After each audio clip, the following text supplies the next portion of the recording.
Edurne Bruar alabak eta Legebiltzarreko presidenteak Bakartxo Tejeriak agertu dute omenezko plaka. Txalo artean.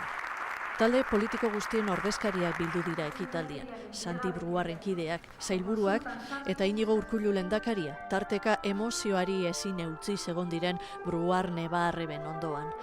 Elkar bizitza baketsua eskuratzeko bidean urratsa izatea nahiko lukela azaldu du Legebiltzarburuak.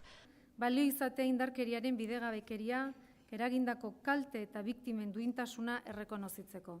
Eta batez ere, horrek jarraipena izatena nahi dut, eta denon artean bakea letra handiz eraikitzea.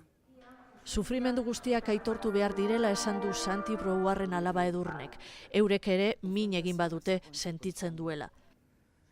Geure mina eta sufrimentua ezin dira sekula erabiliak izan, bakebidean oztopo izan daitezen, alderantziz baizik.